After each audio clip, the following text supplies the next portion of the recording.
Traumberuf ist ein schwieriges Thema. Ich glaube, weil wir alle kennen das Gefühl, so uns nicht wirklich festlegen auf einen wirklichen Traumberuf im Leben. Also bei mir geht es immer auf jeden Fall so, dass ich nicht richtig weiß, was genau mein wirklicher Traumberuf ist. Also mittlerweile schon ein bisschen, weiss ich so ein bisschen richtig, aber ob ich das mein Leben lang wirklich mit der gleichen Leidenschaft habe, das kann man glaube ich sowieso nie sagen. Aber momentan würde ich meinen Traumberuf bezeichnen aus, ich habe es schon vorher gesehen, aus beim SRF Tennis-Kommentator. Ja moin, also, wenn ich das Zeug so ausspreche, dann auf jeden Fall nicht. Tennis-Kommentator, das wäre wirklich ein Traumberuf zu machen. Klar, der Heinz Günther und der Stefan Bühr sind dort und denen nehmen wir den Platz auf gar keinen Fall weg. Aber mit Traumberuf kann ich wirklich so sagen, irgendwie moderieren, Sportmoderation vom Tennis. Das wäre so geil, weil Tennis ist meine Leidenschaft von mir, vom Sport her. Und das würde ich so gerne irgendwie ein bisschen kommentieren und mein Senf dazu geben. Klar, ist jetzt momentan absolut geile Ära. Vor allem wegen Roger Federer und Stan Wawrinka. Absolut geile Ära, momentan Kommentator zu sein. Und es wäre natürlich von mir gleich auch noch geil, vielleicht nach der krassen Ära Kommentator zu sein.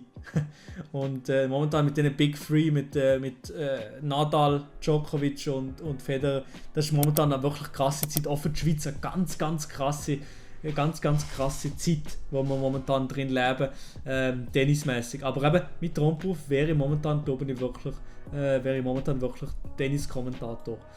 Und was ist euer Traumberuf? Sagt mal in den Chat, was ist euer Traumberuf? Als Kind, ich glaube, mein erster Traumberuf als Kind war Pilot. Also ich habe ursprünglich mal Pilot werden, aber das habe ich jetzt so ein bisschen ad acta gelegt mit Pilot werden. Das habe ich jetzt nicht mehr Bock. Aber früher habe ich Pilot werden, so auf klassisch angelehnt. Und da sehe ich auch im Chat den oder anderen, der Pilot werden. Auf jeden Fall, das ist eine geile Sache, das ist wirklich eine geile Sache. Und ich glaube, es braucht einfach viel Wissen, vor allem auch in Physik.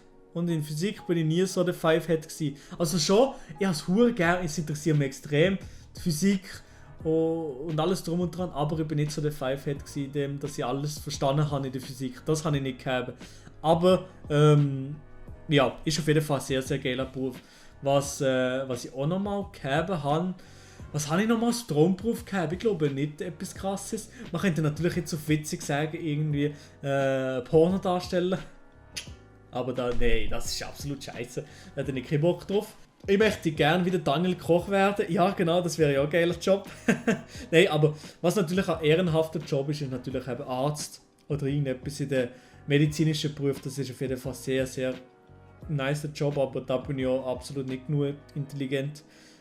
Intelligenz habe ich nicht für das. Aber das ist auf jeden Fall ein sehr, sehr cooler Job. Das zu sein. Aber jemand schreibt im Chat gerade, YouTuber. Und ich muss ganz ehrlich sagen, ich habe das YouTube machen, und nicht zu machen, der Hustle, einfach mit fast jeden Tag ein Video uploaden und so Gas zu geben. Ich muss ganz ehrlich sagen, ich liebe das. Also ich finde das extrem nice, den Hustle zu machen. Also momentan bin ich sehr, sehr froh mit YouTube und auch mit diesen Livestreams und so, das mache ich extrem gerne. Wenn ich nur von dem Livestreamen und von dem YouTube-Ding könnte leben, ich glaube, ich würde es für eine Zeit lang auf jeden Fall machen. Also ich würde das eine Zeit lang wahrscheinlich machen. Natürlich werde ich mir auch die ganze Zeit irgendwie abgesichert haben, mit etwas noch in der Hinterhand haben, aber ich glaube, ich würde das machen. YouTube ist wirklich etwas, was ich extrem gerne mache. Also wirklich extrem ein krasses Hobby von mir. Also wirklich YouTube, wenn ich könnte, würde ich es wahrscheinlich eine Zeit lang hauptberuflich machen. Ihr seid ja auch alle wahrscheinlich noch so ein bisschen am überlegen, was für einen Beruf ihr machen und so. Darum, ich war auch so in der Phase, wo ich überhaupt nicht gewusst habe, was ich machen will. Auch so nach der OS-Zeit habe ich nicht gewusst, was ich machen will. YouTuber etc. für 5 Jahre safe, mega nice, aber ich könnte es wahrscheinlich nicht mein Leben lang. Ja, ich glaube, das stimmt. Also für ein paar Jahre könnte man das auf jeden Fall machen, aber das Leben lang, das Leben lang glaube ich auch nicht. Also das Leben lang möchte ich das Ganze jetzt wahrscheinlich auch nicht machen. Das ganze Leben lang YouTube stelle ich mir wahrscheinlich auch nicht so vor, aber auf jeden Fall eine Zeit lang YouTube da durchzuziehen, da durchzuhustlen, kann ich mir sehr, sehr gut vorstellen und sehr, sehr nice auch vorstellen. Also das könnte niemand mir schon vorstellen. Aber eben, nochmal zurückzukommen, es sind ja der eine oder andere wahrscheinlich jung und durch, gerade in der OS und in der SEC und weiß vielleicht nicht genau, was er will. Ey, mir ist es genauso gegangen. Also ich habe nach der SEC, nach der OS, habe ich auch nicht wirklich gewusst, was soll ich jetzt machen für einen Beruf, dies, das. Ich habe nicht genau gewusst, wie, wo, was, aber ich habe mir nach der OS irgendwie so gesagt, ja, ich weiß nicht, was ich machen will und ich werde eigentlich mir jede Option offen halten, dann habe ich halt den Gimmer gewählt.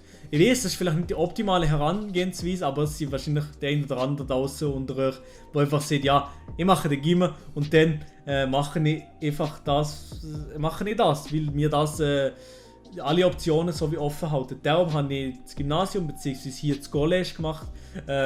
Ja, das habe ich Bock drauf gehabt und darum habe ich das nicht durchgezogen. Es war nicht immer einfach, es war manchmal schon schwer, es hat mich manchmal abgefuckt. Ich habe nicht genug gelernt manchmal und so weiter und so fort. Aber ich bin froh, habe ich das gemacht und jetzt habe ich eben mir alle Optionen offen gelassen, jetzt noch in die Uni zu gehen. Und in der Uni Medienkommunikationsstudium ist auch nice. Wahrscheinlich würde ich es auch noch mal das zweite Mal auswählen, hier an der Uni Freiburg. Ja, also wahrscheinlich würde ich alles nochmal genauso machen. Ich arbeite jetzt noch nebenjobmäßig bei Radio Freiburg. Das ist schon mal so ein kleiner Traumjob, ist das eigentlich auch schon. Ich meine, ich bin ja schon in der Moderation tätig, habe jetzt da schon ein bisschen Erfahrung in der Moderation und das muss man sagen, Radio Freiburg, Ehre, geht raus, sehr, sehr cool. Also ja, ich finde das wirklich sehr, sehr cool, dass ich dort darf bügeln und es ist wirklich eine coole Umgebung, coole Leute. Also kann ich wirklich nur Positives darüber sagen. Machst du also Französisch? Neben Radio Freiburg gibt es 2 Abteilungen. Die eine Abteilung ist Deutsch und die andere Abteilung ist Französisch. Die französische Sektion ist natürlich grösser als die deutsche Sektion, weil im Kanton Freiburg ist die Minderheit deutschsprachig. Darum ist auf jeden Fall gibt es auch deutschsprachige Sektionen und dort bin ich drin. Wie gut sind denn deine Französisch-Skills? Meine Französisch-Skills sind, würde ich sagen, ziemlich gut.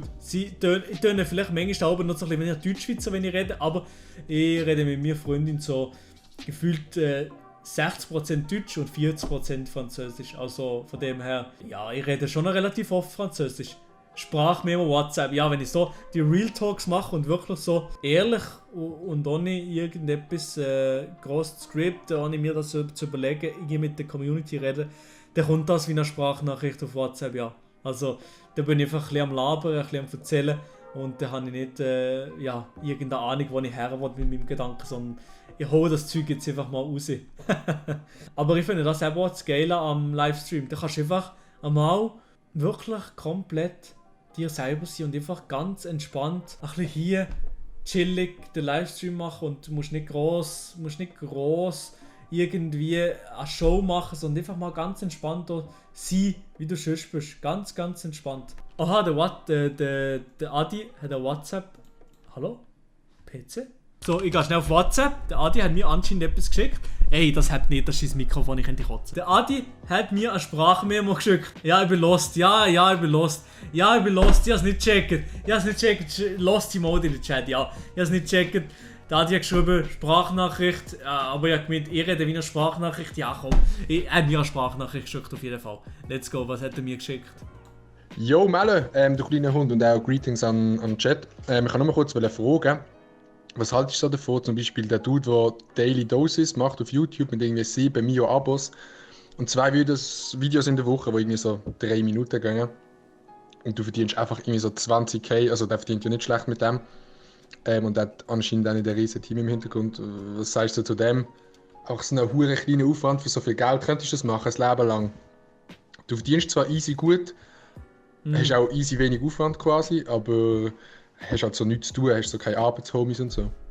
Ja, ich verstehe, was er meint, ja. Aber Daily Dose hat schon einen YouTube-Channel, wo so ein bisschen Clips aus dem Internet zusammensuchen, die so ein bisschen weird sind, lustig und so weiter und so fort. Und tut die so 2-mal in der Woche irgendwie zusammenstellen. Ich weiß nicht genau. Oder daily, jeden Tag. Lul. Ich finde ganz ehrlich, wenn er damit glücklich ist und wenn er damit sein Geld verdient, sehr, sehr geil. Aber Ich könnte das wahrscheinlich nicht mein ganzes Leben lang machen, aber hey, wenn es so wenig Aufwand ist, dann nimmst du einfach noch einen Nebenjob für deine 20%, wo du in der Woche unter die Leute kommst, unter die Arbeitskollegen und jalla, zack, zack und dann hast du es. Also der macht das, vielleicht macht er 20% nebendran noch etwas anderes, er macht es nicht für das Geld das nebendran, sondern einfach macht nebenbei noch einen Job, dass er noch ein bisschen soziale Kontakte hat und so und dann zack, zack, nice, hat er genug Geld, nice, also das wäre wirklich sehr, sehr cool, ja. Zusammenfassend zum Sagen kann ich sagen, ja, ich könnte mir wahrscheinlich so ein Leben vorstellen wie der Daily Dose. Er verdient gut, hat Millionen von Abonnenten, macht die Videos auf Englisch, ganz auf entspannt. Ich fahre jetzt bald an mit englischen Videos, Kapi, für das ganz andere, schmackhafte Money abzugreifen. Ne, manchmal halt echt scheiße nochmal. Ich hätte mit englischen Videos anfangen, hätte man auf jeden Fall irgendwie Geld verdienen mit dem ganzen Zeugs. Oder vielleicht sogar davon leben mit dem Zeugs. Ja, Traumjob, auf jeden Fall Tenniskommentator. Das wäre jetzt Geilste. Irgendwo beim SRF, Heinz Günthardt, Stefan Bühr, I see you. Ich komme gerne mal das Praktikum machen. Ja, auf jeden Fall ist das so ein bisschen mein Traumjob, ja.